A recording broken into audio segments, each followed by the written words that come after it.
The chamber was a hollowed-out heart of a dead god, a cavern of sculpted obsidian and captured starlight where gravity itself seemed to kneel in reverence. Floating daises of living crystal, each humming with a low, internal light, drifted in a slow, deliberate spiral around the central plinth where the concordant speaker was meant to preside. But the plinth was empty, its resonant glow dimmed to a mournful indigo. There was no order here today, only the crushing weight of a decision that had already been made in the shadowed corridors of power and the fearful chambers of thought. High Kalen Vor of the Zethar felt the pressure in his crystalline matrix, a subtle vibration that was the Zethar equivalent of a cold sweat. His own dais, a sliver of immaculate quartz, felt less like a seat of honor and more like a prisoner's dock. All around him, the delegates of the Galactic Concordance of Polities murmured, their voices a discordant symphony of clicks, chimes, and deep, guttural resonances that filled the immense space with a palpable anxiety. They were the inheritors of 1,000,000 years of civilization, the architects of star-spanning empires, and they were terrified of a species that had barely learned to walk between worlds. Executor Crane of the Kelth Dominator stood on his obsidian platform, a monolith of scaled flesh and brutalist armor. His species valued physical imposition as a reflection of political will, and Crane was a master of the art. He did not float. His dais was anchored to the floor, a statement of unyielding presence. His voice, when it came, was the sound of continents grinding together, a force of nature that demanded silence. We have deliberated long enough. The evidence is irrefutable. The Solarians, the humans, are a chaotic element, a variable that cannot be solved. Their expansion is not like ours. It is not a logical spread of influence, but a diffusion like a stain. They do not conquer, they simply arrive. Their colonies are not fortresses, they are open wounds on pristine worlds, teeming with their illogical art and discordant music. They do not follow the sacred geometries of stellar engineering. Their ships are asymmetrical abominations that defy the principles of stable faster-than-light travel. Vor's internal light, a soft, silver luminescence that usually pulsed with calm reason, flickered erratically. He projected his thoughts into the chamber's translation sphere, his voice emerging as a calm, measured series of harmonic chimes. Executor, what you call chaos, others might call diversity. What you see as a stain, I see as adaptation. We have studied their transmissions, their art, their music. It speaks of immense emotional depth, of suffering and joy and a capacity for self-reflection that is profound. Is this not a sign of advanced sentience? Is it not something to be welcomed, not feared? Advanced sentience. Crane's laughter was a percussive, unsettling rumble. High Kalen, you mistake emotional incontinence for philosophical depth. They weep at the death of a single organism. They form bonds with non-sentient creatures. They wage war against themselves over abstract concepts they call ideologies. They are a species of walking paradoxes. Their fragility is a lie, a mask for a kind of resilience we cannot comprehend. They break, but they do not shatter. They die in droves, yet their will is never extinguished. This is not a strength to be admired. It is a biological imperative to infest, to endure at any cost. They are a plague of persistence. The murmurs in the chamber grew louder, a wave of agreement washing over Vor's protest. He felt the collective fear of the concordance, a fear born of stagnation. They had reached the apex of their evolution, their societies perfected into rigid, unchanging structures. They understood the universe as a set of predictable rules, a grand, cosmic equation.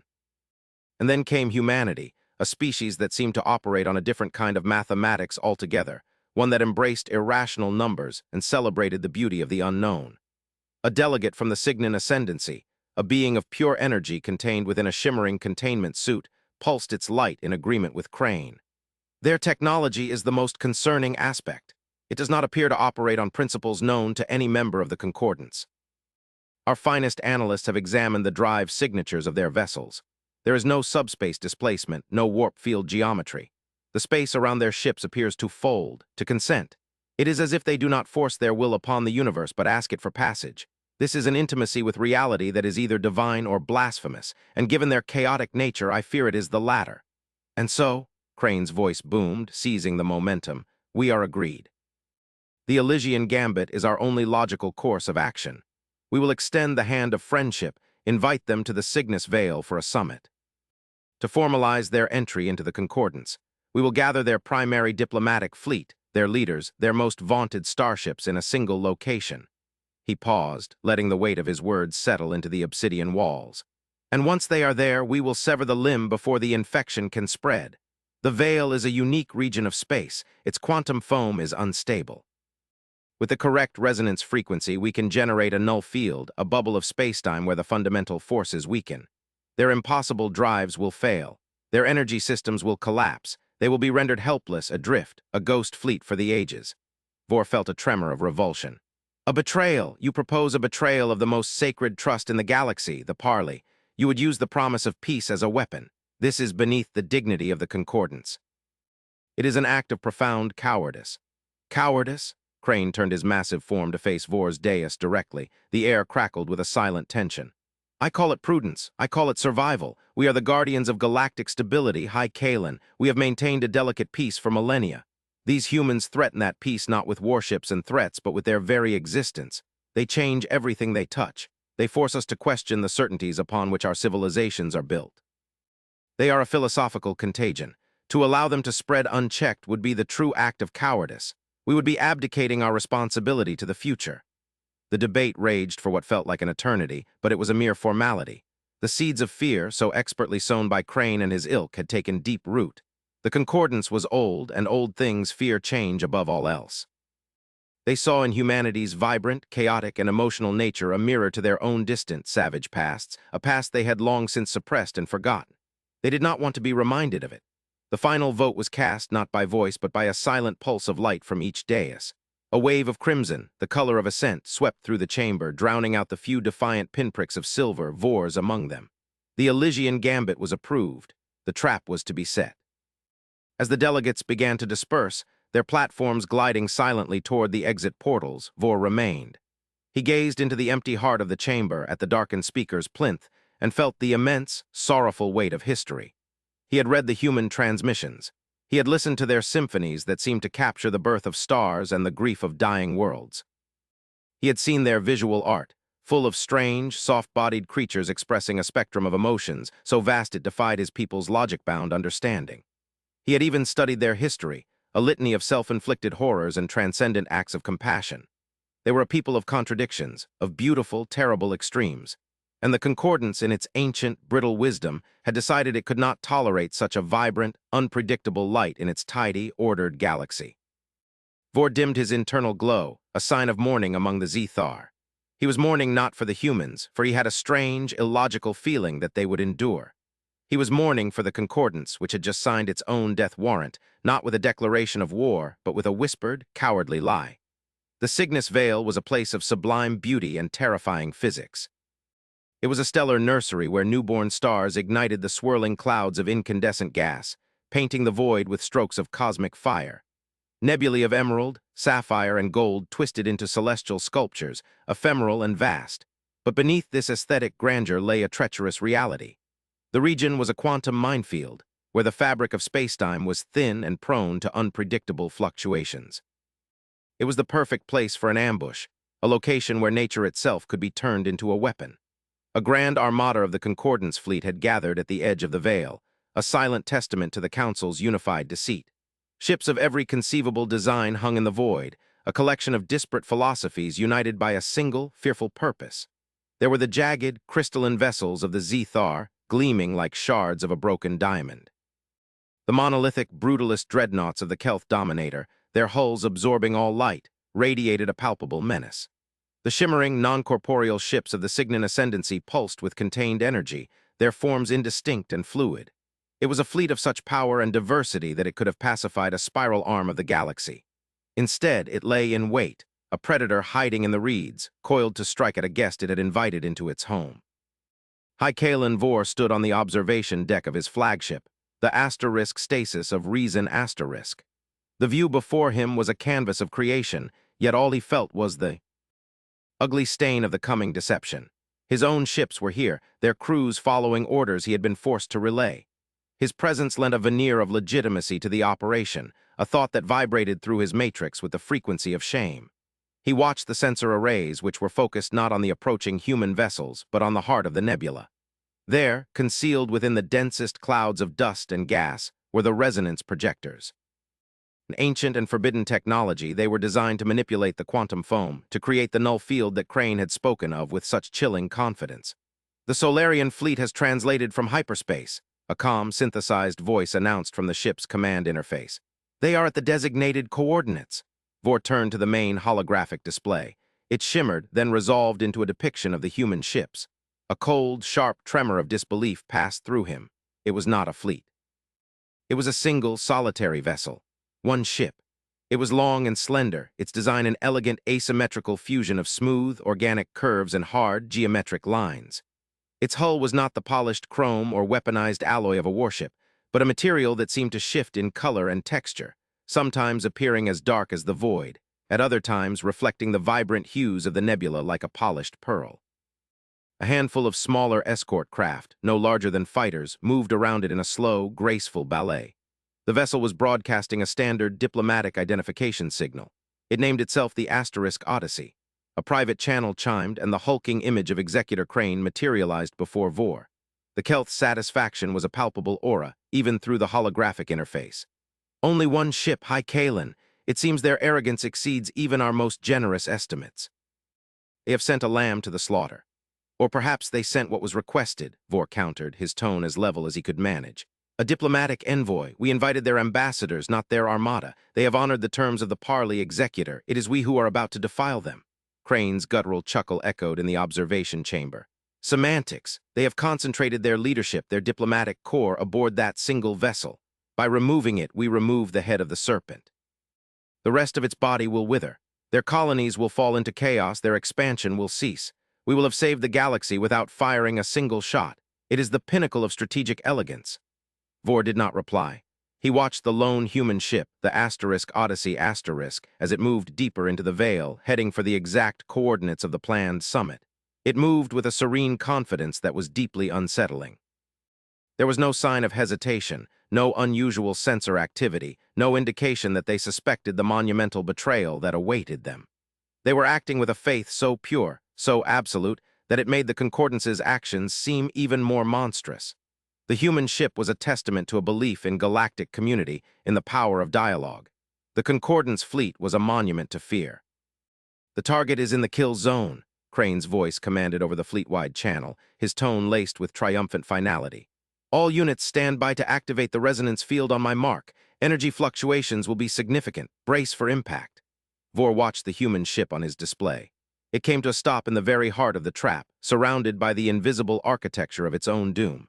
The escort craft settled into a serene orbital pattern around the Odyssey. For a moment there was a profound silence across the entire system. The nebula's vibrant colors seemed to hold their breath. The stars themselves seemed to be watching. It was the last moment of peace, the final, fragile instant before an act of galactic infamy would forever scar the history of the Concordance. "Activate," Crane commanded. The universe seemed to tear, not with an explosion, but with a silent, sickening lurch. From the hidden projectors, waves of pure resonance, invisible and yet powerful enough to unmake reality, converged on the human vessel. The vibrant colors of the Cygnus veil distorted, smearing like wet paint. The light from distant stars bent at impossible angles. A bubble of distorted spacetime began to form, centered on the Odyssey, the null field. It expanded rapidly, a sphere of cosmic wrongness. On the bridge of the stasis of Reason warning chimes began to sound. The Zethar crew, usually a model of calm efficiency, moved with a new urgency. "Energy systems fluctuating, High Kalen," one reported. "Shield integrity dropping. Our own drives are beginning to destabilize from the resonance feedback." "Hold your positions," Vor commanded, his own internal light flickering wildly. "The effect is temporary. It will stabilize once the field is fully formed." He looked at the holographic display, expecting to see the human ship darkened, powerless, its lights extinguished, a dead thing adrift in a dying bubble of space. But what he saw sent a shockwave of pure, unadulterated confusion through his entire being. The Odyssey was completely unaffected. Its lights burned with the same steady, calm intensity. Its escort craft continued their graceful, silent dance. The null field, a weapon that should have crippled the most powerful dreadnoughts of the Concordance, a force that was causing even the mighty Kelth warships to groan under the strain, had washed over the human vessel as if it were nothing more than a gentle tide. The trap had been sprung, the cage was locked, but the bird was not inside. It was perched on the very bars of the cage, looking in with an expression of profound and unnerving calm. Then a new signal emanated from the human ship. It was not a distress call. It was not a cry of outrage or a declaration of war. It was a broad-spectrum, multi-channel transmission, sent not just to the Concordance fleet, but seemingly to the entire galaxy. It was a single, calm, female human voice, speaking in the flawless trade language of the Concordance, her tone devoid of anger, fear, or any discernible emotion save for a deep and abiding weariness.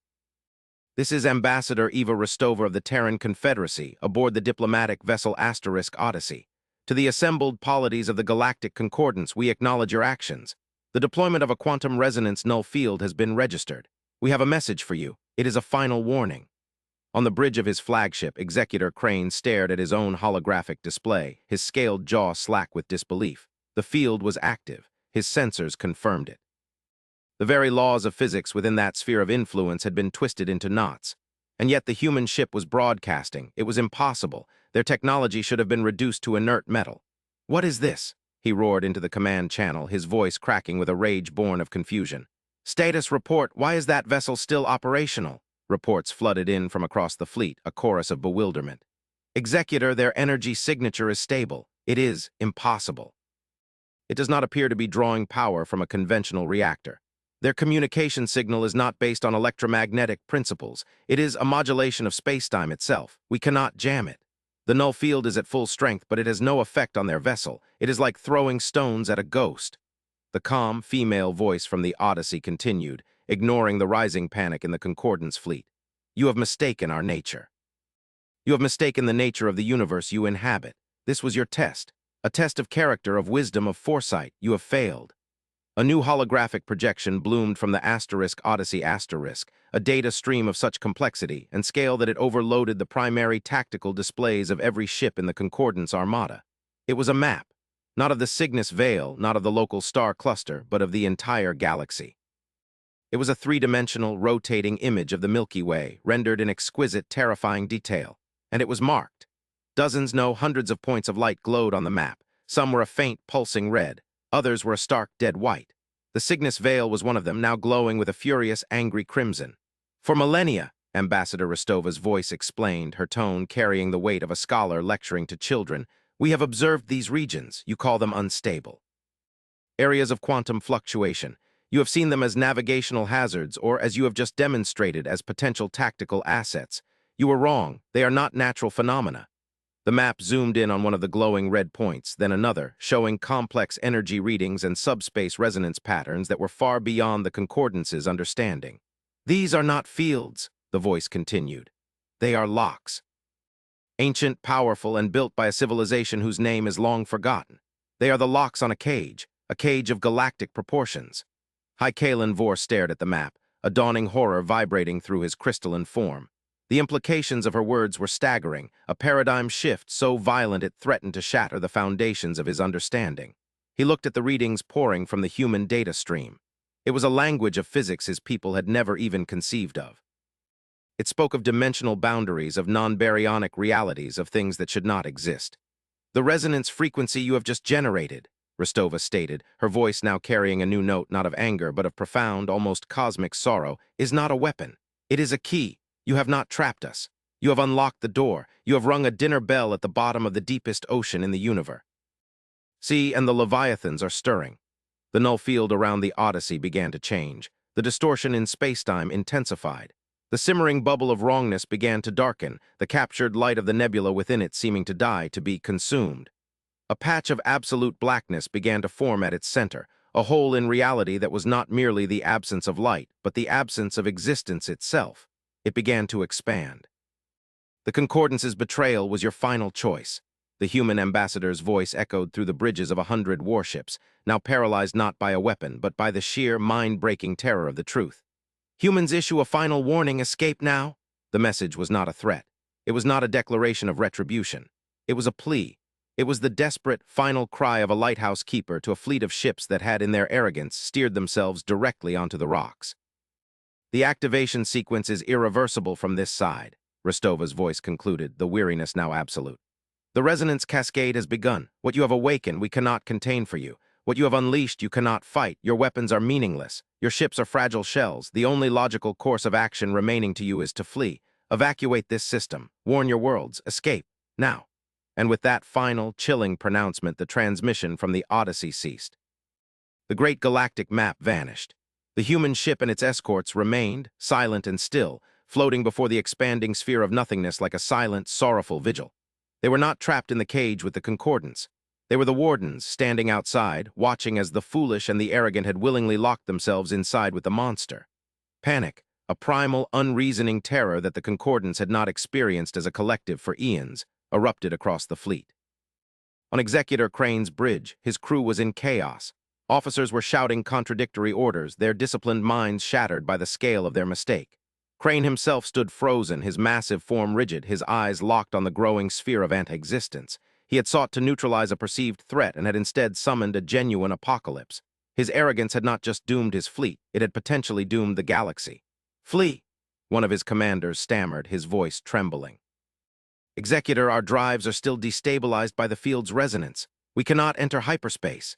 The truth of their situation settled upon them with the weight of a dying star. They had trapped themselves. Their own weapon was holding them in place, pinning them like insects before the advancing maw of the void. The sphere of blackness was growing faster now, consuming the vibrant nebular gas, erasing the light of newborn stars, unmaking the very fabric of the universe as it expanded. The elegant trap had become a perfect execution chamber. It was Vor who acted first. The Zethar mind, forged in logic and crystalline precision, processed the horror and moved past it to the inevitable conclusion. Annihilation was certain if they remained. The only variable was escape. "All Zethar vessels," he projected, his voice a sharp, clear chime that cut through the rising tide of fear. "Divert all auxiliary power to the primary drive capacitors. We will attempt a brute force rupture of the space-time manifold. The odds are against us, but inaction is extinction. Execute." His order was a spark of reason in a maelstrom of terror. Other fleet commanders, shaken from their paralysis, began to issue similar commands. The Grand Armada of the Concordance, a moment ago a unified instrument of betrayal, was now a scattered, desperate mob, each ship fighting for its own survival. Engines strained against the unnatural laws of the null field, and a few ships, pushing their reactors past the breaking point, simply vanished in silent flashes of incandescent energy. Amidst the chaos, a new communication channel opened, once again from the Odyssey. It was not a broadcast this time, but a direct, narrow-beam transmission to Vor's flagship, the asterisk stasis of Reason asterisk. The image of Ambassador Eva Rostova appeared on his display. She stood on the bridge of her ship, a place of minimalist design and soft, indirect lighting.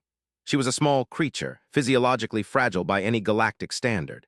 Her features were composed, but her eyes, dark and deep, held a sorrow so ancient it felt as if she were mourning not just for them, but for entire galaxies long dead. "Hi, Kalen Vor," she said, her voice calm and direct. "Your dais voted against the Elysian Gambit. Our analysis of your political structure and your personal history suggests a high probability that your presence here is a matter of duty, not conviction. We are offering you a path." Vor was stunned into silence. They knew. They had been monitoring the Concordance's internal poli. Ticks with a depth and sophistication that was unthinkable. They knew of his descent. They had singled him out from the entire fleet. "A path," Vor managed to project, his thoughts struggling for cohesion. "Ambassador, you're warning this thing you call a cage, what is it?" "It has many names in the forgotten languages," Rostova replied, her gaze unwavering. "We call them the echoes of unbeing, a non-baryonic, sentient entropy. They do not conquer, they erase. They are the universe's immune response to the complexity of life, a flaw in the code of reality. The civilization that came before you, before all of us, the ones you know only as the precursors, they did not vanish. They were consumed, and in their final, desperate act, they constructed the locks, the great cages. They sacrificed entire star systems to build these fields, to preserve the rest of the galaxy from the silence." The sheer, crushing weight of this revelation was almost too much to bear. Galactic history was not a story of mysterious disappearance, but of a desperate last-ditch defense against an enemy that was not merely hostile but fundamental. The precursors were not gone, they were martyrs. "And humanity?" Vor asked, the question a whisper of awe and terror. "Who are you?" A faint, sad smile touched Rostova's lips. "We are the librarians, the inheritors of the precursors' final message, their final duty. Our ancestors found one of their data caches, a warning beacon adrift in the void. It taught us the true nature of the universe. It taught us of the cages. It taught us that we were not alone, but that we lived in a house with sleeping tigers. Our illogical expansion was not for empire. It was a search for all the other locks to ensure they remained closed. Our chaotic nature, our emotional depth, is what allows us to comprehend the stakes. Logic alone would lead to despair." It is hope, an illogical concept that has fueled us for centuries. The human ship, the Odyssey, began to move. Its impossible, silent drive engaged, and it glided toward the edge of the expanding void, placing itself between the encroaching darkness and the panicked Concordance fleet. Energy of a type Vor's sensors could not even classify began to gather around its hull. Space itself seemed to thicken, to crystallize around the vessel. Technology is not based on manipulating spacetime, Rostova explained, as if reading his thoughts. It is based on reinforcing it. We do not break the rules of physics, we strengthen them. We can create a stabilized corridor, a temporary tunnel through the resonance field's distortion. It will not last long, the echoes learn, they adapt, but it will be long enough. Why? Vor asked, the single word encompassing a universe of questions. Why help us? We betrayed you, we tried to destroy you. Ambassador Rostova looked at him, and for the first time Vor saw the immense, crushing burden of her people's duty reflected in her eyes. Because the Elysian Gambit was not a betrayal of humanity. It was a betrayal of your own potential. It proved that you were not yet ready to be guardians, but you are not beyond redemption. The galaxy needs more librarians, High Kalen. The cages are failing. The echoes are waking. This is not the only lock that has been tampered with. The real war is not between us. The real war is coming for all of us, and we cannot fight it alone. The Odyssey unleashed its power. A corridor of calm, stable spacetime tore through the roiling chaos of the null field, a perfect tunnel of light and order leading out into the safety of normal space. It was a breathtaking display of technological mastery, an act of creation in the face of uncreation. The corridor is open, Rostova said, her voice now formal, the ambassador once more. It will hold for a limited time. We advise you to use it. Inform your peoples. The age of petty empires is over. The age of survival has begun. The transmission ended. On the main display, Vor watched as the human ship, a single, slender vessel against an apocalypse, held the line. It was a shield, a gateway, a beacon of hope, all forged from the compassion of a species the Concordance had condemned for its emotional weakness. That weakness, it turned out, was their greatest strength. It was the source of their ethics, their empathy, their will to save even those who had wronged them. To all Concordance vessels, Vor broadcast, his voice now ringing with an authority he had not felt in years, an authority born not of rank but of clarity. You have your orders, proceed through the corridor, live to warn the others, live to fight another day. He watched as the ships of the Concordance, the proud warships of the Kelth, the ethereal cruisers of the Signans, and all the others turned and fled. They streamed toward the human-made tunnel of safety, a disorderly, terrified exodus. Executor Crane's dreadnought was among them, its monolithic form looking small and cowardly as it scurried toward salvation. They were running from the monster they had unleashed, and they were being saved by the victims of their own treachery. The irony was so profound it bordered on a cosmic law. Vor's ship, the stasis of reason, was the last in line. As he prepared to enter the corridor, he took one final look back. The sphere of nothingness had grown to terrifying proportions, and it was beginning to fray the edges of the stabilized tunnel. The human escort craft, which had been dancing so gracefully, now moved with frantic purpose, reinforcing weak points, their small forms glowing with immense power. At the heart of it all, the Odyssey held firm, its hull beginning to show signs of strain, microfractures of reality appearing and healing along its length. It was bleeding energy, bleeding potential, sacrificing a part of itself to save the fleet of its enemy. In that moment, Vor understood. Humanity was not a chaotic variable. They were the constant. They were the unwavering moral compass in a universe that had lost its way. Their art, their music, their self-destructive wars, and their transcendent acts of kindness were all part of the same whole, a species that felt everything, that embraced the totality of existence, and in doing so had found the strength to face the void without flinching. His ship passed through the corridor and emerged into the calm, sane reality of normal space. He ordered his vessel to a stop and turned his sensors back toward the Cygnus Veil. Just as the last of his fleet cleared the tunnel, the corridor collapsed. The Odyssey and its escorts, their duty done, accelerated away with a speed that defied physics, vanishing in a shimmer of folded space. They did not wait for thanks. They did not issue further demands. They simply left. Behind them, the null field finally gave way completely. The sphere of absolute blackness, the unleashed echo of unbeing, swelled to consume the entire nebula. The beautiful, vibrant clouds of gold and emerald, the nurseries of newborn stars, were extinguished in an instant. A vast, silent wound opened in the galaxy, a permanent scar of darkness where there had once been light and life. The Concordance had sought to prune a branch and had instead poisoned the entire forest. High Kalen Vor stood on his observation deck for a long, silent time, the surviving ships of the Concordance fleet gathering around him, a humbled, broken armada. The empty speaker's plinth in the grand chamber now seemed like a prophecy. The old order was dead. The Concordance of Polities, with its arrogance and its fear, was a relic. They had been playing games of territory and influence on the shores of an ocean of unimaginable depth and horror. The humans had not come to play their games. They had come to warn them about the tide. Vor's internal light stabilized, no longer flickering with anxiety, but glowing with a new, steady, and resolute intensity. It was the luminescence of purpose. Crane had been right about one thing. Humanity was a philosophical contagion, but it was not a disease. It was a cure. A cure for the rot of fear, of stagnation, of pride. It was a cure that would be painful, but it was the only one that could save them. He opened a channel to the entire surviving fleet and to the heart of the Concordance itself. His voice, translated into 1,000 languages, carried not the harmonic chimes of a Zethar diplomat, but the stark, clear resonance of a prophet. This is High Kalen Vor. The Elysian gambit is over. Our betrayal was met not with anger, but with a truth we were too blind to see. The universe is not what we thought it was. A great darkness is stirring, a foe not of flesh and steel, but of fundamental reality. The humans, the Solarians, they are not our enemies. They are our only hope. We have been given a final warning. Now we must prove we are worthy of it. He looked out at the silent, watching stars, and for the first time he did not see them as points of light in a logical, ordered cosmos. He saw them as the distant campfires of scattered, frightened tribes, huddled together against a darkness they were only now beginning to comprehend. The age of empires was over. The long night had begun, and the children of Earth, the illogical, emotional, and profoundly ethical keepers of the flame, had just called everyone to gather around the fire.